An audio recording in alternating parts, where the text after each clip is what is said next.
today's world, we use the decimal number system for counting, for money, for everything.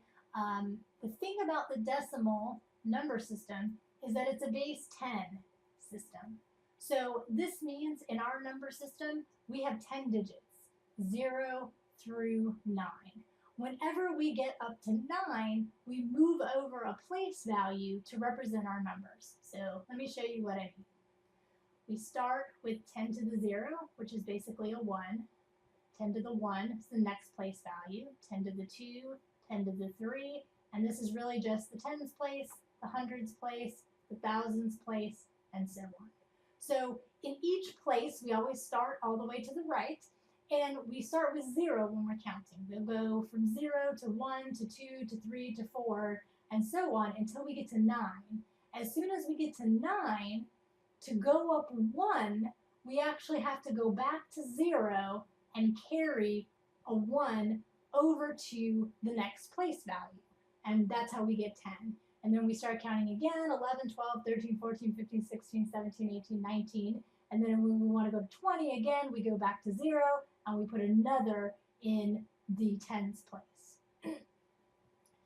In computers, it's very helpful for us to think of how data is stored using the binary number system. And this is because this is a base 2 system. This is because, as I said before, I mean, all a digital computer really is a series of circuits, and electricity is either flowing or it's not flowing through each of these circuits. And we can think of electricity as flowing as a 1 and electricity not flowing as a 0. And we can represent the patterns of these circuits with zeros and ones. The binary system works just like the decimal system in the sense that it has digits and it has place values. In the binary system, though, we don't go from 0 to 9, we only go from 0 to 1. We essentially only have 2 digits. So our place values, instead of being powers of 10, are going to be powers of 2. So we have 2 to the 0, which is really 1. We have 2 to the 1, which is 2. 2 to the 2, which is 4. 2 to the 4, which is 8. 2 to the 5, which is 16. And you see we just basically double as we go. So 2 to the 6 would be 32. So instead of there being the possibility of 0 to 9 in each of these place values, we only have 0 and 1. So if you have, for instance, all zeros, that is simply a 0. If, let me grab an eraser, if we want to instead have a 1 in the ones place, that's equivalent to the decimal value of 1. If we want to go up by 1, though we're actually out of digits, we can only have a 0 or a 1. So we actually have to put a 0 back in here, and we have to carry over to here. So the binary number 10, so let's make a column. So the binary and the decimal equivalent. So the binary value 0, 1 is equivalent to the decimal 1. The binary value 10 is equivalent to decimal 2.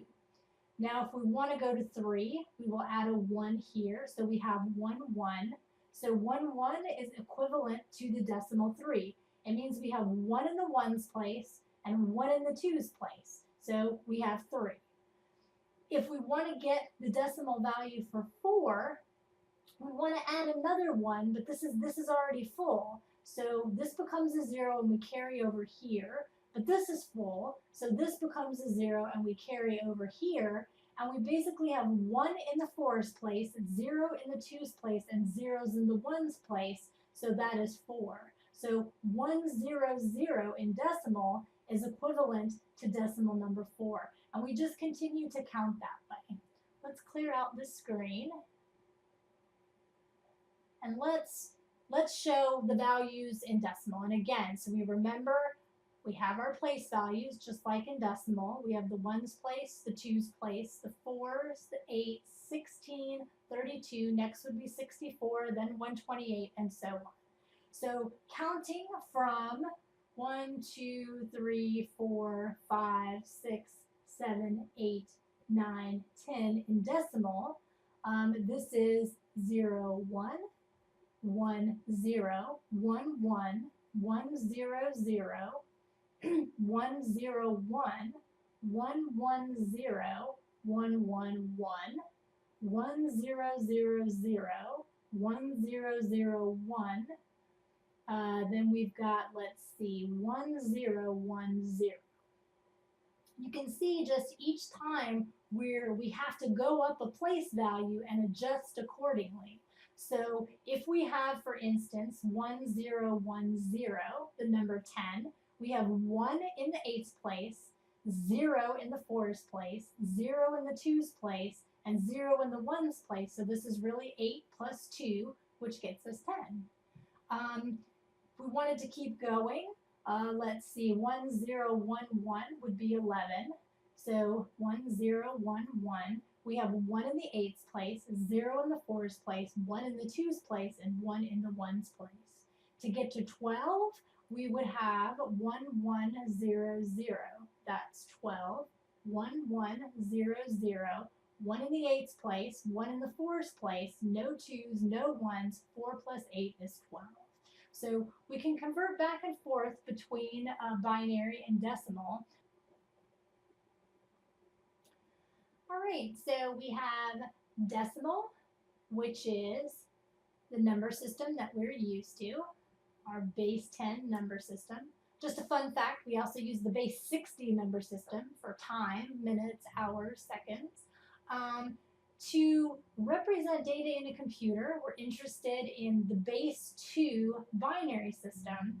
One of the things about binary, though, is when we start to look at very large numbers, these strings of ones and zeros get really long and very difficult for humans to really look at and comprehend.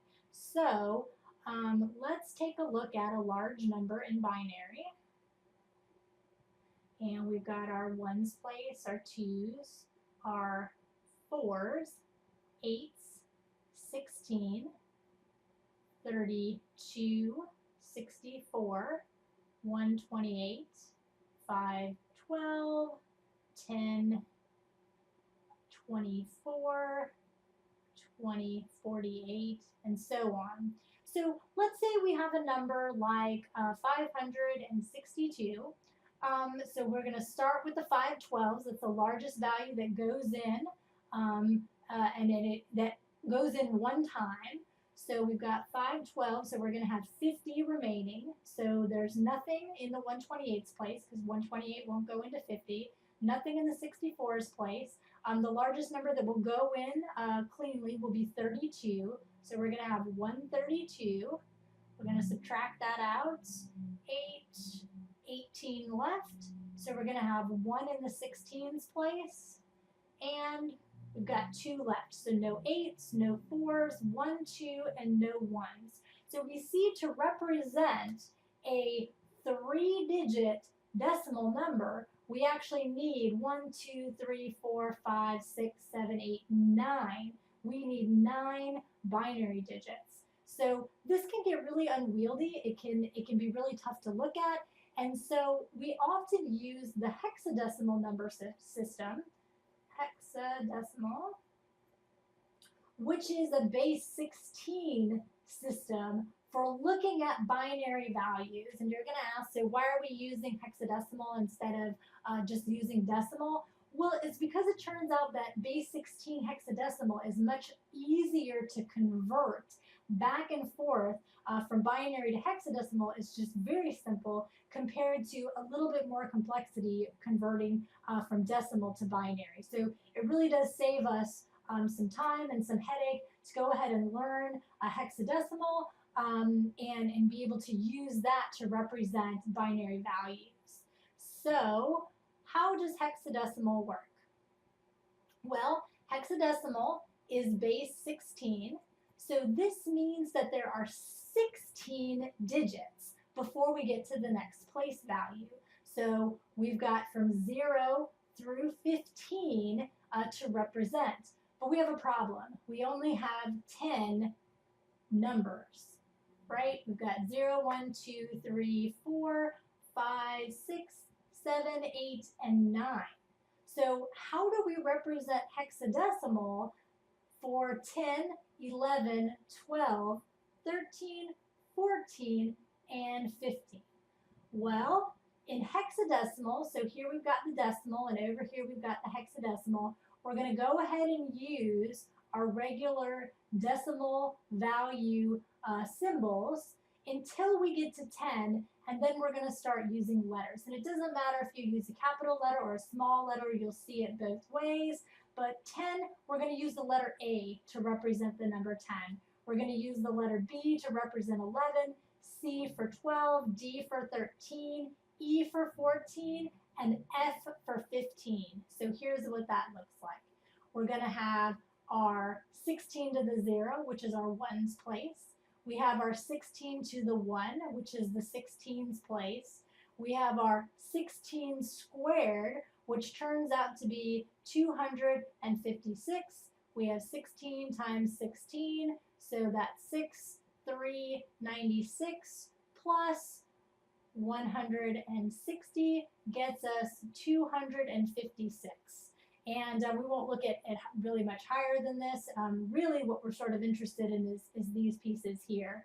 But, so let's take a look at how this works. We're going to go up through the number, the value for 9, and then if we want to add one more, we need to get rid of this, and we go to A. That's 10 in decimal, A in hexadecimal. Add one more, we go to B, then we go to C, then we go to D, then to E, then to F. That's 15. Once we get to F, so let's get rid of this. Once we get to F, that's decimal 15. To go to 16, this has to go to 0, and we start over here. So interestingly, 1 0 in decimal is 10. 1 0 in binary is decimal 2. 1 0 in hexadecimal is decimal 16. And then we keep counting. So hexadecimal 11 is actually decimal 17. Hexadecimal 12 is decimal 18, and so on. We're not going to do a lot of converting between hexadecimal and decimal, though it's good to know how to do so. It works just like binary.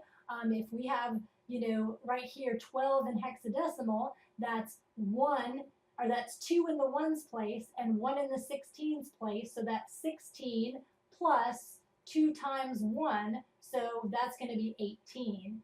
If we had 22 hexadecimal, so 22 hexadecimal, that's going to be 2 times 16 plus 2 times 1, because we have a 2 in the 16's place and a 2 in the ones place, so that's going to be 32 plus 2, so that's going to be 34 in decimal. So 22 in hexadecimal would be 34 in hexadecimal.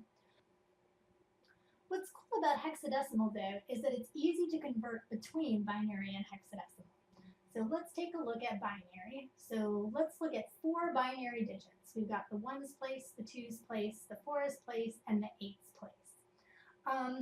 This can represent the decimal values from 0, if all of those were zeros, to, well, if all of these were 1s, that's going to be the highest number we can represent with 4 digits. So if we say 8 plus 4 plus 2 plus 1, that's going to be 15. So with 4 binary digits, we can represent from 0 to 15 decimal values. With hexadecimal, well, 1 hexadecimal digit, the ones place, can actually represent from 0 to 15. So this means that we can represent 4 binary digits evenly with every 1 hexadecimal digit.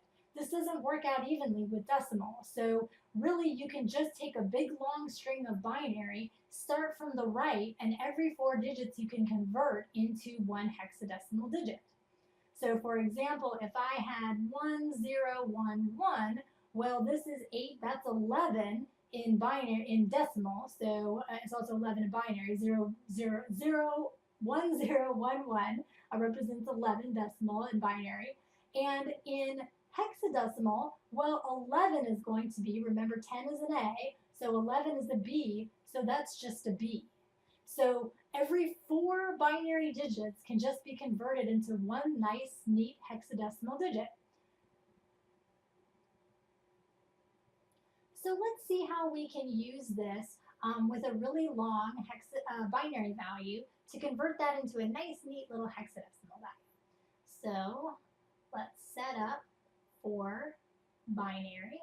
We start with the 1s, the 2s, 4s, 8s, 16, 32, 64, 128, 256. Miss any? 32, 64, 128. So this is going to be 512, 1024, and 2048. All right. So let's just make ourselves a binary number here randomly. All right. So to convert this, we could convert this into decimal. You know, we could add 248 plus 1024 plus 128 plus 32 plus 4 plus 1.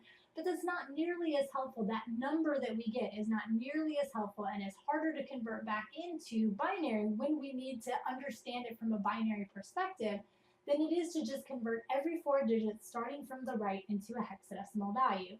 So these are going to go, so these 4 digits from the 1's place value to the 8's place value for binary is going to go become one hexadecimal digit in the 0's place, right? And then we're going to keep going, another hexadecimal digit here, another hexadecimal digit here, and so on. So this one here, we have 8 zeros, so we have 4 plus 2, which is 6. Now we're not going to use these here because this, the fact that this is 16 to the 1's place is going to take care of this for us.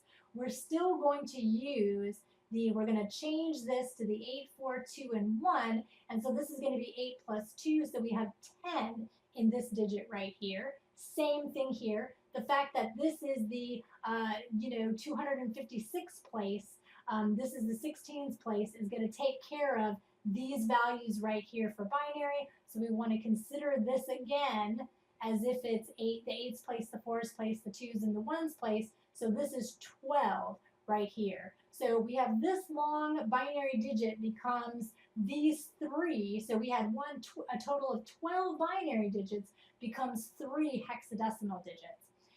Probably where you're going to see this right away is when you do, if you choose to do any sort of graphics or web programming, what you're going to use is with colors. So every color, so we use the RGB system. So every pixel, right, that is a color, so here this is the color orange, has a certain amount of blue, a certain amount of green, and a certain amount of red. And the way we represent this in the computer is that basically it's a value from 0 to 255. So each of these is a value from 0 to 255.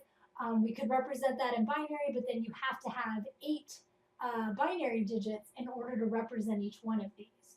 So instead of representing the red value, the green value, and the blue value with 8 binary digits, which means we would have to represent every single color with a total of 24 binary digits, instead we can just represent each one as 2 hexadecimal digits. So if you see 0, 0, this means that there's no blue, right? It goes from, we've got 16 to the 0, the 16's place, we've got, sorry, the 1's place, and we have 16 to the 1, the 16's place. These 2 digits together can represent from 0 to 255, and this is going to tell you how much blue is in there. If this has FF, green, this means it has the maximum amount of green possible. Its value is 255, which is 16 times F, which is 15, plus 1 times 15, which is F. So this is the 16's place right here. That's where we got this 16 from. This is the 1's place right here. That's where we got the 1 from. And F is 15. So we have 16 times 15 plus 1 times 15. If you do that math, you'll get 255. Over here, then let's say we have just a little bit of red. So maybe we've got 3A for red. To figure out what value, the decimal value, we could go ahead and multiply this out. So the 1's place, the 16's place. This is 3 times 16 plus A is 10, so 1 times 10. So this is going to be 10 plus 3 times 16 is 48. 48 plus 10 is 58. So we have decimal 58 for red. So you're going to see this often. There'll be a pound in front of it. You might see a little H that stands for hexadecimal. But when you go to a graphic arts program or you're doing some web programming, this is how we represent colors using 6 hexadecimal digits to represent the decimal values from 0 to 255 for each of these values. Another place you'll commonly see hexadecimal is in memory addresses. Basically, every little piece of your RAM has an address, and usually we represent that in hexadecimal rather than really long strings of binary digits. So that's binary and hexadecimal in a nutshell.